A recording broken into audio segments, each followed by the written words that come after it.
ایک بھائی پوچھتے ہیں کہ ایک عیسائی لڑکی ہے جس سے شادی کرنا چاہتا ہوں اور وہ اسلام لانے کے لیے تیار نہیں ہے، کیا اسلام میں اس بات کی گنجائش ہے کہ میں اس سے شادی کر سکوں؟ دیکھیں، اسلام نے اہل کتاب یعنی یہودیوں اور عیسائیوں کی پاک دامن عورتوں سے شادی کرنا جائز ٹھہرایا ہے۔ اللہ تعالیٰ سورہ المائدہ میں خود بیان فرماتا ہے وَالْمُحْصَنَاتُ مِنَ الَّذِينَ أُوتُوا الْكِتَابَ مِنْ قَبْلِكُمْ، اور جو لوگ تم سے پہلے کتاب دیے گئے ان کی پاک دامن عورتیں بھی حلال ہیں۔ اس آیت کریمہ سے پتہ یہ چلا کہ اہل کتاب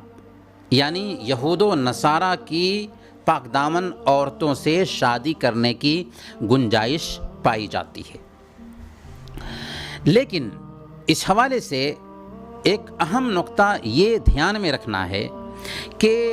اگر کوئی آدمی اہل کتاب کی عورتوں سے شادی کرتا ہے تو ہونے والی جو اولاد ہوگی وہ مسلمان ہی رہے گی، کیونکہ الاسلام یعلو ولا یعلی علیہ، اسلام بلند ہوتا ہے اور اس کے اوپر دوسرے مذہب بلند نہیں ہو سکتے۔ اس ناحیہ سے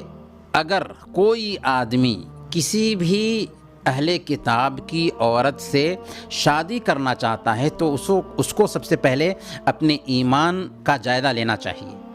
کیا وہ اپنی بیوی کو کنٹرول میں رکھ سکتا ہے، اس سے ہونے والی اولاد کو مسلمان رکھ سکتا ہے؟ کیونکہ اگر اس سے ہونے والی اولاد مسلمان نہیں رہی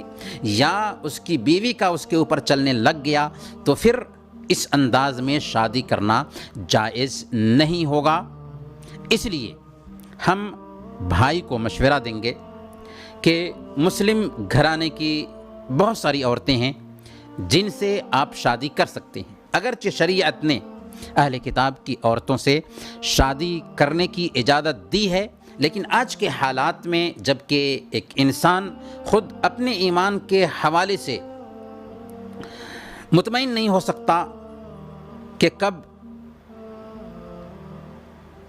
کچھ مسئلہ پیدا ہو جائے جس کی وجہ سے اس کا ایمان داؤ پر لگ جائے،